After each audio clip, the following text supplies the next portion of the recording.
I'm Debbie Weaver, and this is my second speech for oral communications. Today's speech is on information. And if I could have my camera person please scan the room and themselves to show that we have the appropriate audience.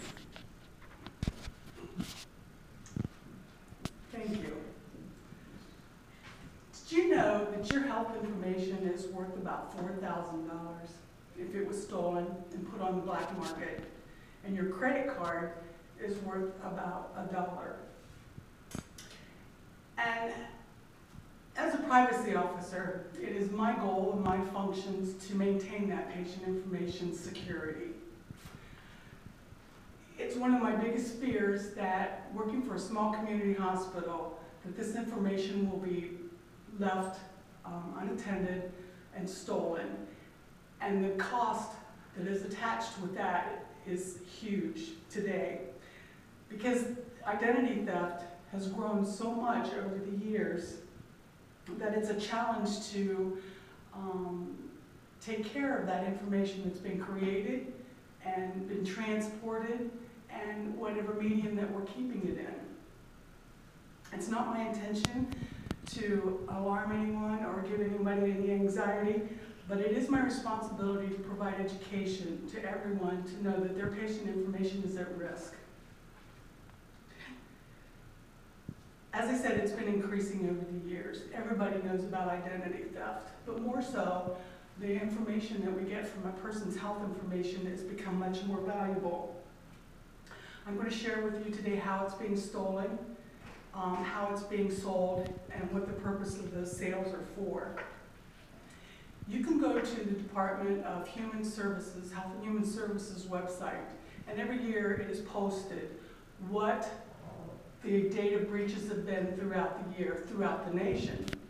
I just went there and picked out 3, just to show that some of these breaches can be intentional and unintentional. One was a gentleman who left his briefcase on a subway. He worked for Massachusetts General. There was 192 patients on there, and they lost. Now, he lost it, but somebody found it, and that person that found it sold it and used it.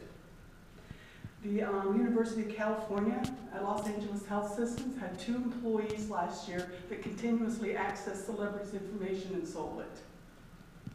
And then one of the bigger ones was Blue Cross Blue Shield of Tennessee that had 52 unencrypted hard drive stolen, which equated to about 1 million patients' information.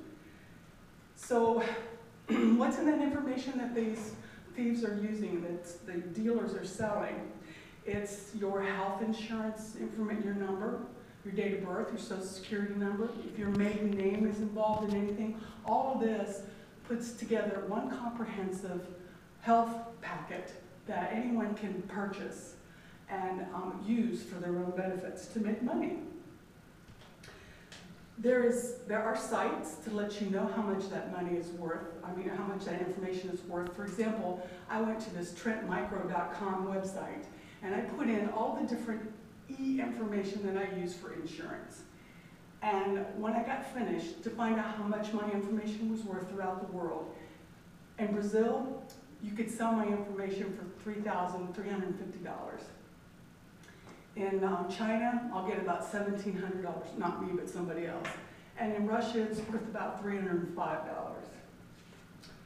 So how are they buying this information? Well, they're using what's called Bitcoins. If you've never heard of Bitcoins before, I never heard of Bitcoins before. I know it's been around for a while from what I learned. But the reason why these sellers and buyers use Bitcoins is because there's no middleman. There's no bank. There's no securities. And so there's no transaction fees. But the difference in using this is that it's very volatile.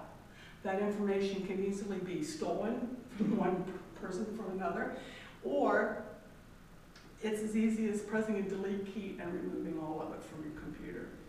It's housed on a computer, which is like a virtual wallet.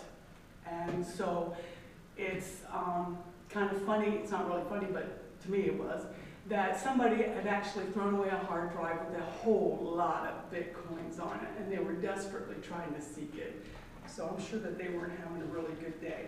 Trouble is, I can't figure out what tangible purpose of Bitcoin is, and I'll research that more later. So what are fraud audits doing with your information once they get it and they purchase it? Well, the beauty of it is that it's a slow process. That person will create a fake ID from your information, and then from that they'll probably contact your health contacts and or create incidents where they'll get health care. They might use your diagnoses to purchase or obtain durable health medical equipment and then sell it, resell it. If your diagnosis is one of chronic pain, they'll probably get drugs from that and then sell it for drug money as well. So what I can tell you most is that health information technology it's growing so fast that the healthcare industry is not able to keep up with it, especially as far as purchasing security needs. So the best thing for you to do, if you cannot afford identity protection insurance, be vigilant about your information. Safeguard that information. Go to websites to search on how you can protect it. And then, because once your information is stolen, and it will get stolen, the cost is going to run so deep in your pocket and in your lives. Thank you.